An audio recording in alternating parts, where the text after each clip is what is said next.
Hello everyone. In this video we are discuss important question of pharmaceutical analysis view form of first sem. तो अपन unit by unit देखने वाले हैं और बताने वाला हूं मैं कि कौन कौन से क्वेश्चन किस तरह से आते हैं। तो अपन को अच्छे से प्रिपेयर कर लेना। इससे जो है आपका लगभग 8 क्वेश्चन में से 6 या 7 क्वेश्चन तो कन्फर्म है कि आपसे इसी से पूछ लिया जाएगा। तो इसको अच्छे से प्रिपेयर कर लेना। तो यूनिट 1 से एक क्वेश्चन आता है कि brief account on source of error, यानी कि जो एरर के सोर्स होंगे 7 नंबर में उस पर आपको लिखने को पूछ लिया जाएगा। दूसरा क्वेश्चन है explain different technique of analysis. ये भी 7 नंबर में क्वेश्चन आ जाता है कि जो एनालिसिस की टेक्निक होती हैं उनको एक्सप्लेन करने में 7 नंबर में पूछ लिया जाता है।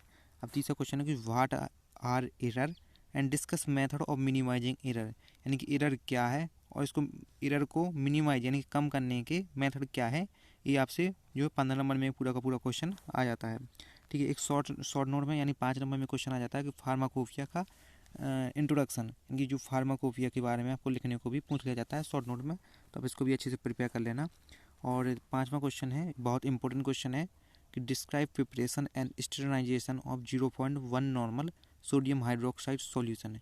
ये जो है 7 नंबर में पूछ लिया जाता है और कभी कभी 15 नंबर में भी पूछ लिया जाता है। 7 नंबर में ऐसा पूछ लिया जाता है कि जैसे उन्होंने बोल दिया कि ओनली प्रिपरेशन लिखो या ओनली स्टैंडर्डाइजेशन लिखो। तो ये जो है 7 नंबर में आ जाता है, लेकिन अगर दोनों पूछ लिए जाते हैं तो वो एक साथ 15 नंबर में आ जाता है। तो आप इसको अच्छे से प्रिपेयर कर लेना। और जिन जिन क्वेश्चनों पे ये हाईलाइटर चला हुआ है, इनको मैंने हाईलाइट किया हुआ है, ये बहुत ज़्यादा क्वेश्चन हैं जो रिपीटेड होते रहते हैं। यूनिट 1 से बहुत ज़्यादा क्वेश्चन आते हैं। तो यूनिट 1 को चाहे कुछ भी हो जाए पूरा आपको रट्टा मार लेना है। ठीक है, 6वां क्वेश्चन है कि what are the primary and secondary standard explain with appropriate example, यानी कि एग्जाम्पल के साथ प्राइमरी और सेकेंडरी स्टैंडर्ड को आपको एक्सप्लेन करना है। एक पूरा का पूरा क्वेश्चन जो है 15 नंबर में आ जाता है। 7वां क्वेश्चन है, शॉर्ट नोट है जिसकी स्टैंडर्डाइजेशन ऑफ सोडियम थायोसल्फेट और सोडियम हाइड्रोक्साइड, इनके स्टैंडर्डाइजेशन और प्रिपरेशन आ जाते हैं। तो जो सोडियम थायोसल्फेट है इसका 5 नंबर में आ सकता है, लेकिन 7 नंबर में भी आ सकता है। ठीक है, अगर उन्हें प्रिपरेशन और स्टैंडर्डाइजेशन साथ में पूछ लिया तो। यहाँ पर एक शॉर्ट नोट दिए गए हैं जैसे कि मोलरिटी और नॉर्मलिटी को आपको लिखना है। तो इनकी जो है बेसिक सी डेफिनेशन पूछ ली जाती हैं जो कि 5 नंबर में बहुत ही कम, अभी तक सिर्फ एक ही बार पूछा हुआ है, लेकिन फिर भी आप इसको अच्छे से कर लेना, ये आ सकता है।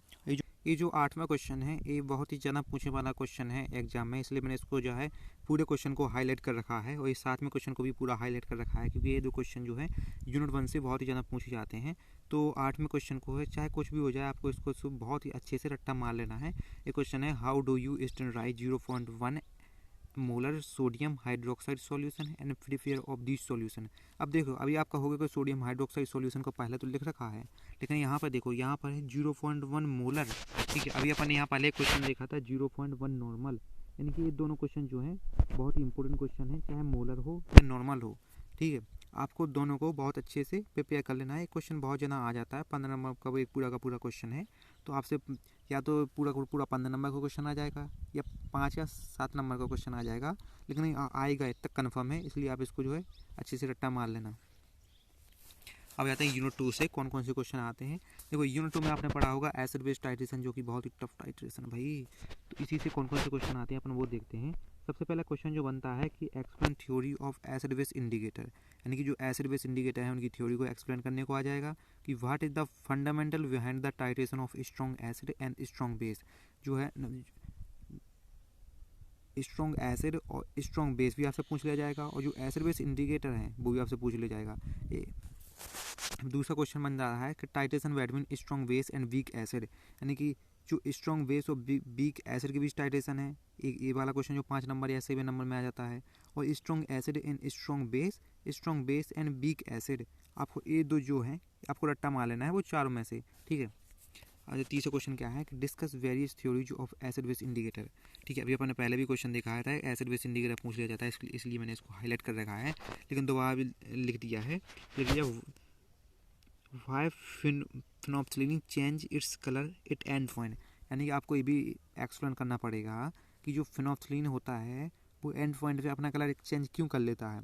यानी कि जो है आपसे 5 नंबर में पूछा गया है, और बाकी का जो 10 नंबर में वो आपसे एसिड बेस इंडिकेटर की थ्योरी पूछी गई है। तो ये पूरा का पूरा एक 15 नंबर का क्वेश्चन बन जाता है। चौथा क्वेश्चन है कि with a suitable example explain the important of acid base titration in pharmaceutical analysis. आपसे पूछ लिया जाएगा कि जो एग्जाम्पल के साथ एसिड बेस इंडिकेशन की इम्पोर्टेंस क्या है अपने जो फार्मास्यूटिकल एनालिसिस है उसमें, तो ये आपसे एक 15 नंबर का एक क्वेश्चन बन जाता है। और 5वां है शॉर्ट नोट में आ जाता है न्यूट्रलाइजेशन कर्व क्या कहलाता है, 5 नंबर में आपसे शॉर्ट नोट में पूछ लिया जाता है। अब वहीं आपने पढ़ा होगा कि यूनिट 2 में एक और यूनिट है नॉन एक्वस टाइट्रेशन। सब कहते हैं कि जो नॉन एक्वस टाइट्रेशन होती है ज़्यादा इंपॉर्टेंट नहीं होती है, लेकिन फिर भी इससे बहुत ज़्यादा क्वेश्चन आते हैं, किसी की बातों में नहीं आना। इसको अच्छे से बहुत ही देखो ईजी है, छोटी है और आराम से आपका जो एक क्वेश्चन कन्फर्म है आपका 15 नंबर का, तो आप इसको अच्छे से याद कर लेना। पहला क्वेश्चन क्या बनता है, बहुत अच्छा क्वेश्चन है कि explain the principle and application of non aqueous titration along with appropriate example what type of indicator can be used here। यानी कि जो नॉन एक्वस टाइट्रेशन है उसकी प्रिंसिपल एप्लीकेशन पूछ लिया जाएगा, और ठीक है, और इसमें कौन कौन से किस टाइप के इंडिकेटर यूज करते हैं ये भी आपसे पूछ लिया जाएगा। तो ये पूरा का पूरा 15 नंबर का क्वेश्चन हो जाएगा। और दूसरा है कि what are the non aqueous titration. ठीक है, तो आपसे जो है एक क्वेश्चन तो हर साल मिल जाता है, देखो मैंने इसको हाईलाइट भी कर रखा है। 5 नंबर ये क्वेश्चन, ये समझो कि हर साल आता ही आता है, किसी न किसी क्वेश्चन के साथ आपको ये चिपका दिया जाएगा, तो आप इसको भी अच्छे से कंफर्म कर लेना। तीसरा क्वेश्चन है कि discuss solvent use in the non aqueous titration, यानी कि नॉन एक्वस टाइट्रेशन में कौन कौन से सॉल्वेंट यूज करते हैं। ठीक है, 7 नंबर का क्वेश्चन है कि describe procedure and to determine the water content by Karl Fischer titration. जो कर्ल फिशर टाइट्रेशन है इसको भी आपको कर लेना, 7 नंबर में आपसे पूछ लिया जाएगा कि right method of estimation of sodium benzoate. देखो एस्टिमेशन है सोडियम बेंजोएट का, ये नॉन एक्वस टाइट्रेशन में दिया गया है, तो अब इसको भी कर लेना है। 7 नंबर में इसके आने के चांस हो जाते हैं। ठीक है, अब यूनिट 3 पे आ जाते हैं प्रेसिपिटेशन टाइट्रेशन।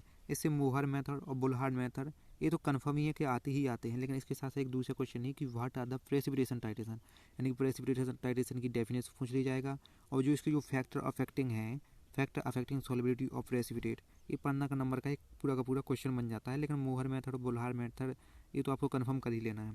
ठीक है, अब जाते हैं कॉम्प्लेक्सोमेट्रिक टाइट्रेशन कि what are complexometric titration and classification of complexometric titration. Complexometric titration क्या है और उसका क्लासिफिकेशन क्या है, ये आपसे जो है 15 नंबर के क्वेश्चन बन जाता है, तो आप इसको भी कर लेना।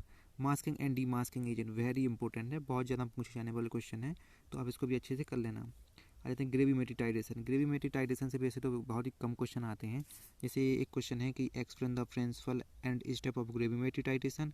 ठीक है, एक क्वेश्चन आ जाता है coprecipitation and post precipitation. 5 number में आपको शॉर्ट नोट में पूछ लिया जाता है, लेकिन जो प्रेसिपिटेशन टाइट्रेशन को एक्सप्लेन करने का है और इसके स्टेप हैं ये भी आपसे 7 नंबर में पूछ लिया जाता है, तो इसको कर लेना। लेकिन ग्रेविमेट्रिक टाइट्रेशन के बाद एक और टाइट्रेशन है कि डाइजोटिजेशन टाइट्रेशन, तो इसको आपको पूरा रट्टा मार लेना है, 15 नंबर में पूछ लिया जाता है, या कुछ इससे शॉर्ट नोट भी आ जाते हैं 5 नंबर के, तो आप इसको कर लेना, लेकिन ज़्यादा इस पर गौर करने की ज़रूरत नहीं है। ठीक है, पहले अब यूनिट 4 पे अपन आ जाते हैं कि रेडॉक्स टाइट्रेशन से क्या क्या पूछते हैं। रेडॉक्स टाइट्रेशन से आयोडोमेट्री ये बहुत ज़्यादा इंपॉर्टेंट क्वेश्चन है, वेरी इंपॉर्टेंट क्वेश्चन है, आपको हर साल ये मिल जाएंगे। ठीक है, उनके बीच एक क्वेश्चन आ जाता है कि difference between iodometry and iodometry, ये भी बहुत इंपॉर्टेंट क्वेश्चन है, हर साल पूछे जाने वाला क्वेश्चन है। और पहला क्वेश्चन है compressive note on redox titration with example. ठीक है, ये 15 नंबर के क्वेश्चन है, तो आप इसको भी कन्फर्म कर लेना। 5वीं यूनिट से क्या कहा आ जाते हैं कंडक्टोमेट्री से कि principle and procedure and application of conductometry titration. 15 number में पूछ लिया जाता है कि what are the conductometry titration, ये भी आपसे 5 नंबर में पूछ लिया जाता है। अब पोटेंटियोमेट्री ये भी बहुत इंपॉर्टेंट यूनिट है, टॉपिक है, इससे बहुत ज़्यादा क्वेश्चन आते हैं, तो आप इसको और फर्स्ट यूनिट को चाहे जो हो जाए आपको रट्टा मार लेना है। सबसे पूछ लिया जाएगा कि why do you understand from the term potentiometry, यानी वो पूछेंगे कि आप पोटेंटियोमेट्री की जो टर्म है इससे आप क्या समझते हैं। 5 नंबर का शॉर्ट नोट का एक क्वेश्चन है, ये पूछ लिया जाएगा। दूसरा क्वेश्चन है कि exclude standard hydrogen electron why reference electrode are required, ये क्वेश्चन है जो 7 नंबर में पूछ लिया जाएगा। तीसरा क्वेश्चन है कि what are various type of reference electrode, ये भी 7 नंबर का क्वेश्चन है, तो आप इसको भी कर लेना। लेकिन ये जो चौथा क्वेश्चन है बहुत इंपॉर्टेंट क्वेश्चन है और 8 नंबर में आपसे पूछ लिया जाता है, जैसे कि explain the construction and working of standard hydrogen and calomel electrode, बहुत इंपॉर्टेंट क्वेश्चन है, बहुत पूछे जाने वाला क्वेश्चन है, इसलिए मैंने इसको हाईलाइट कर रखा है, तो अब इसको अच्छे से कर लेना। अब सबसे लास्ट टॉपिक है जो है पोलोग्राफी। पोलोग्राफी से 2 क्वेश्चन जो है आपको बनते हैं। ठीक है, पहला है कि what is the polarography, explain Ilkovic equation construction and working of dropping mercury electric. दूसरा क्वेश्चन है describe instrumentation and working of photography. लेकिन कुछ ऐसे क्वेश्चन हैं जो मुझे पता नहीं थे कौन सी यूनिट के हैं, लेकिन बहुत ही ज़्यादा इंपॉर्टेंट और पूछे जाने वाले क्वेश्चन हैं, वो आप देख लेना। यूनिट 1 से ही क्वेश्चन है कि what are different electrochemic method of analysis. 7 number के क्वेश्चन है, इसलिए मैंने इसको यहाँ पर लिख रखा है। लेकिन ये जो है एक क्वेश्चन है कि PM indicator and metal ion indicator, बहुत ज़्यादा इंपॉर्टेंट क्वेश्चन है, तो आप इसको अच्छे से कर लेना। ये आपसे सेशनल और फाइनल में भी पूछ लिया जाता है, तो आप इसको अच्छे से कर लेना। Thank you.